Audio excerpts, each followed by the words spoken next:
Hello friends, welcome again to my YouTube channel. आज की इस वीडियो में हम डिस्कस करेंगे 12th क्लास के बिजनेस स्टडीज में से 10th chapter that is financial market के फर्स्ट पार्ट के बारे में। इससे पहले जितनी भी वीडियोस अपलोड की गई हैं उन सभी वीडियोस का लिंक डिस्क्रिप्शन में गिवन है, आप जाकर देख सकते हैं। फाइनेंशियल मार्केट के फर्स्ट पार्ट में आज हम डिस्कस करेंगे बेसिक कॉन्सेप्ट्स के बारे में, यानी financial market, introduction, meaning and functions of financial market, यानी फाइनेंशियल मार्केट क्या है और ये कौन से फंक्शंस परफॉर्म करती है। मीनिंग को स्टार्ट करने से पहले आपसे रिक्वेस्ट है कि अगर अब तक आपने हमारे सेपरेट चैनल इकोनॉमिक्स बाय जोली कोचिंग को सब्सक्राइब नहीं किया है तो उसको भी सब्सक्राइब कर लीजिए, क्योंकि इंडियन इकोनॉमिक्स, माइक्रो और मैक्रो इकोनॉमिक्स की सारी वीडियोस वहां पर अपलोड की जा चुकी हैं विद रिटन नोट्स। लिंक आपको डिस्क्रिप्शन में गिवन है, आप जाकर देख सकते हैं।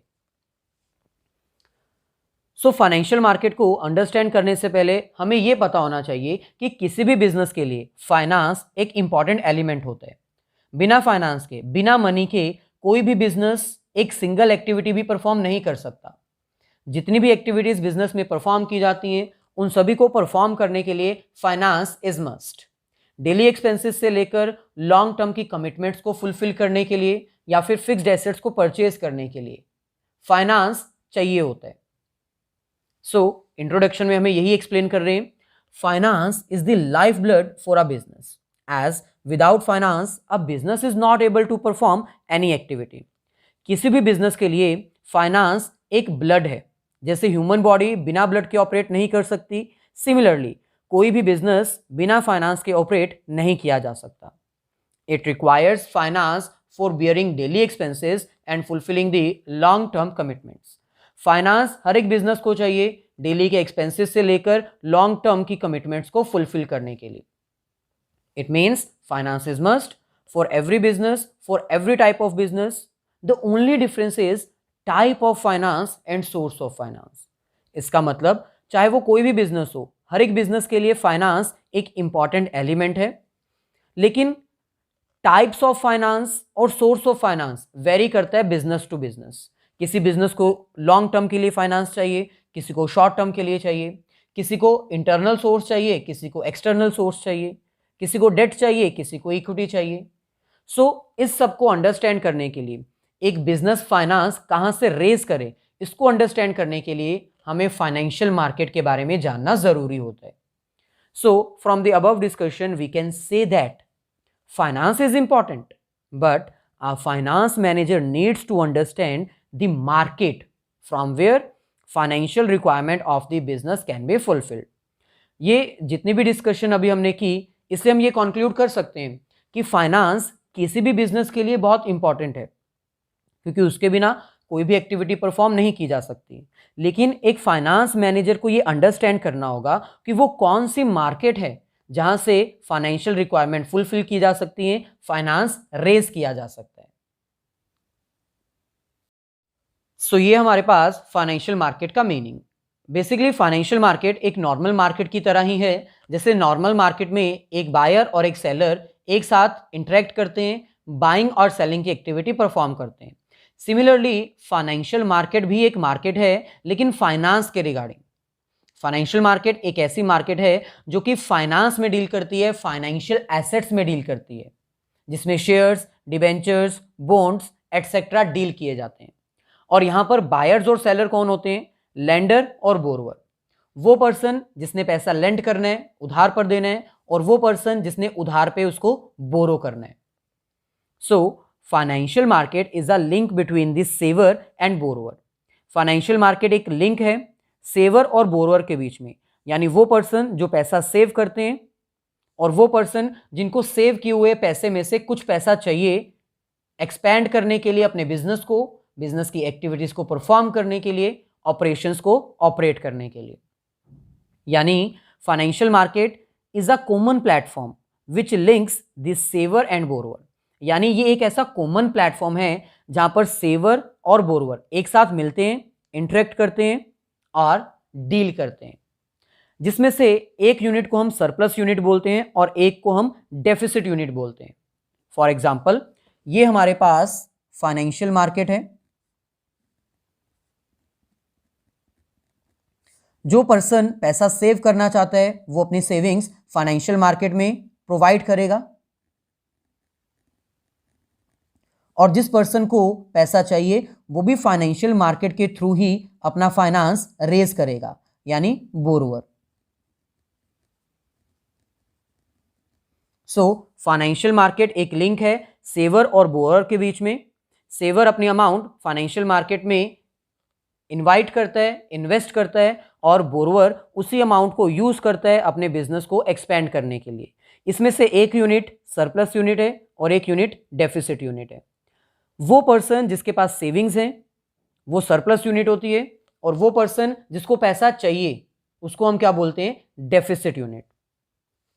इट मीन्स हम ये कंक्लूड कर सकते हैं financial market is a link between lender and borrower through which a business can borrow the required amount for the different operations of the business। यानी फाइनेंशियल मार्केट एक लिंक है lender और borrower के बीच में। बोरोवर इस market को use कर सकता है अमाउंट रेज करने के लिए, ताकि वो उस अमाउंट को यूज कर पाए अपने बिजनेस के डिफरेंट ऑपरेशंस को ऑपरेट करने के लिए। यानी ये एक कॉमन प्लेटफॉर्म है जो कि लेंडर और बोरोवर के बीच में लिंक एस्टेब्लिश करता है। But what about the physical existence? There is no physical existence. Financial market exists where a financial transaction occurs. So इसकी कोई physical existence नहीं है, कोई building नहीं है, ये कोई organization नहीं है। जहां पर भी financial transactions perform होती है उसी को हम financial market बोलते हैं, चाहे वो इंटरनेट के थ्रू हो, चाहे वो टेलीकम्युनिकेशन के थ्रू हो। अगर कोई भी फाइनेंशियल ट्रांजेक्शन टेक प्लेस होती है तो उसको हम क्या बोलते हैं, फाइनेंशियल मार्केट। सो नेक्स्ट हमारे पास आता है फंक्शंस ऑफ फाइनेंशियल मार्केट, यानी फाइनेंशियल मार्केट कौन से फंक्शंस परफॉर्म करती है। फर्स्ट हमारे पास आता है mobilisation of savings and channelising them into the most productive use.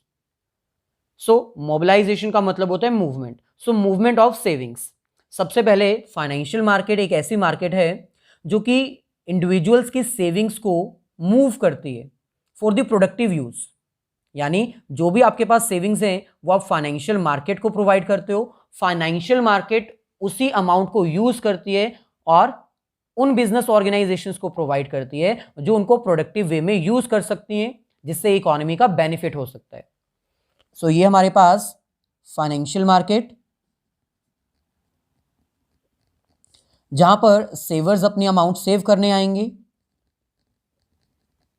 Financial market उसी अमाउंट को लेंड कर देगी, प्रोवाइड कर देगी बोरोवर्स के लिए, और बोरोवर्स उस अमाउंट को यूज करेंगे फॉर प्रोडक्टिव यूज, जिससे इकोनॉमी का बेनिफिट भी होगा। So it means financial market establish a link between savers and borrowers which further help in channelising the savings to the best productive usage. So इसीलिए हम ये कह सकते हैं कि फाइनेंशियल मार्केट एक ऐसी मार्केट है जो सेविंग्स को मूव करती है और प्रोवाइड करती है ऐसे पर्सन्स को जिनको सबसे अच्छे वे में यूज कर पाएं, प्रोडक्टिव वे में यूज कर पाएं, जिसका बेनिफिट आपको भी हो, सेवर्स को भी हो, इन्वेस्टर्स को भी हो और इकोनॉमी को भी हो। सेकंड फीचर, सेकंड फंक्शन हमारे पास आता है फैसिलिटेट्स प्राइस डिस्कवरी। यानी फाइनेंशियल मार्केट एक ऐसी मार्केट है जो हेल्प करती है डिफरेंट इंस्ट्रूमेंट्स के प्राइस डिस्कवर करने के लिए, प्राइजेस फाइंड आउट करने के लिए। सो जैसे एक नॉर्मल मार्केट होती है, नॉर्मल मार्केट में प्राइस कैसे डिटरमाइन किया जाता है, with the help of market forces. यानी जहां पर डिमांड और सप्लाई एक दूसरे के साथ इंटरेक्ट करते हैं, वहां पर मार्केट में जो भी प्राइस होगा उस प्राइस को कंसीडर किया जाएगा as a sales price. Similarly financial market में फाइनेंशियल इंस्ट्रूमेंट्स डील किए जाते हैं, shares, debentures, bonds, different securities. तो उन सभी सिक्योरिटीज का जो प्राइस है वो फाइनेंशियल मार्केट के थ्रू डिटरमाइन किया जा सकता है। फाइनेंशियल मार्केट में एक पर्टिकुलर सिक्योरिटी जिसकी डिमांड ज्यादा है तो उसका प्राइस भी ज्यादा होगा, और अगर डिमांड ज्यादा नहीं है तो उसका प्राइस कम हो जाएगा। यानी हम ये कंक्लूड कर सकते हैं कि फाइनेंशियल मार्केट्स हेल्प करती है फाइनेंशियल एसेट्स का प्राइस डिटरमाइन करने के लिए। Financial assets means financial instruments, securities shares, bonds, debentures et cetera. So यहां पर हमें कह रहे हैं price of each product is dependent on the demand and supply of the product. किसी भी प्रोडक्ट का प्राइस डिपेंड करता है उसकी डिमांड और सप्लाई के ऊपर। Similarly the prices of different financial instruments are also determined with the help of demand and supply forces. Similarly यहाँ पर जो फाइनेंशियल इंस्ट्रूमेंट्स हैं उनका भी प्राइस डिमांड और सप्लाई के अकॉर्डिंग ही डिटरमाइन किया जाता है। सो financial market is also helpful for calculating the price of various financial instruments. So इसीलिए हम ये कह सकते हैं कि फाइनेंशियल मार्केट प्राइस डिस्कवर करने में भी हेल्प करती है, यानी ये एक ऐसा फंक्शन भी परफॉर्म करती है जिसके थ्रू डिफरेंट कंपनीज ये फाइंड आउट कर सकते हैं कि उनकी सिक्योरिटीज का प्राइस मार्केट में क्या चल रहा है।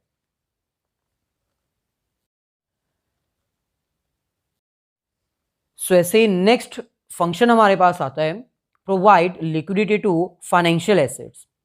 लिक्विडिटी का मतलब होता है कन्वर्टिबिलिटी इनटू कैश। सो वो फाइनेंशियल एसेट्स जो इन्वेस्टर्स परचेज करते हैं उनको वो सेल करके अपनी सिक्योरिटीज को कैश में भी कन्वर्ट कर सकते हैं, और वो भी कहाँ पर, फाइनेंशियल मार्केट में ही।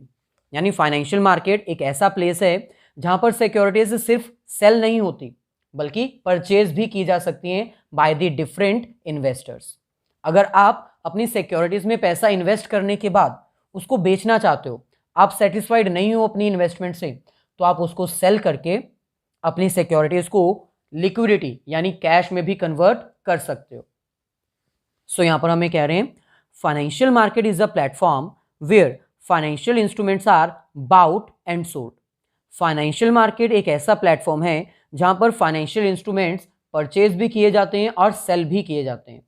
Hence, through financial market, one can easily convert their securities into cash whenever required. So इसीलिए फाइनेंशियल मार्केट को यूज करते हुए कोई भी पर्सन कभी भी अपनी सिक्योरिटीज को इजीली कैश में कन्वर्ट कर सकता है। So provide liquidity to financial assets, यानी अगर आप अपनी फाइनेंशियल एसेट्स को कन्वर्ट करना चाहते हो कैश में तो वो भी आप कर सकते हो। फाइनेंशियल एसेट्स यहाँ पर क्या है, फाइनेंशियल इंस्ट्रूमेंट्स जिसमें आप डील कर रहे हो, जैसे shares, debentures and bonds. So financial asset means financial instruments और securities through which a company raise the finance like shares. ऐसे ही लास्ट हमारे पास आता है fourth function of financial market, reducing the cost of transportation. यानी financial market आपकी transportation cost, travelling cost, ये सब डिक्रीज कर देता है, क्योंकि फाइनेंशियल मार्केट एक कॉमन प्लेटफॉर्म है जहां पर आपको सारी इंफॉर्मेशन मिल जाएगी। कौन से शेयर्स हैं, कितने प्राइस के हैं, कौन परचेज करना चाहता है, कौन सेल करना चाहता है, सारी इंफॉर्मेशन आपको एक ही प्लेस पर मिल जाएगी, और वो कहां पर, फाइनेंशियल मार्केट में।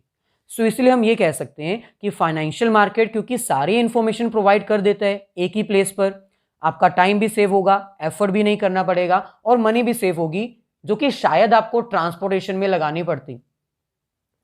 लेकिन क्योंकि फाइनेंशियल मार्केट है जो आपको सारी इंफॉर्मेशन प्रोवाइड कर रही है, इसीलिए it helps in reducing the cost of transactions. So financial market is a platform where all information regarding the market is available at one place. Financial market एक ऐसा प्लेटफॉर्म है जहां पर सारी इंफॉर्मेशन आपको एक ही जगह पर मिल जाएगी। Hence it help to save time, effort and money. So इसलिए हम ये कह सकते हैं कि ये जो फाइनेंशियल मार्केट है वो हेल्प करेगी आपका टाइम, एफर्ट और मनी सेव करने में, चाहे वो बायर की बात करें चाहे वो सेलर की बात करें, दोनों का टाइम, एफर्ट और मनी सेव हो जाएगा। सो ये थी हमारी आज की वीडियो। अगर वीडियो अच्छी लगी है और फ्यूचर में भी ऐसी ही वीडियोस आपको कॉन्टिन्यूसली मिलती रहे तो प्लीज़ मेरी वीडियो को लाइक करिए, शेयर करिए अपने सभी फ्रेंड्स के साथ।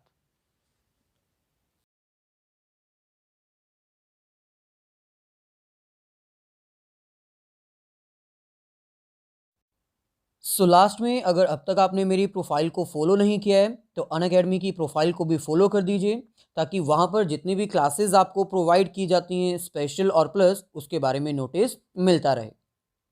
अनअकैडमी आपको लाइव क्लासेस प्रोवाइड करता है, वीकली क्विज कंडक्ट किए जाते हैं, सब्जेक्ट वाइज आपका सारा सिलेबस कवर किया जाता है।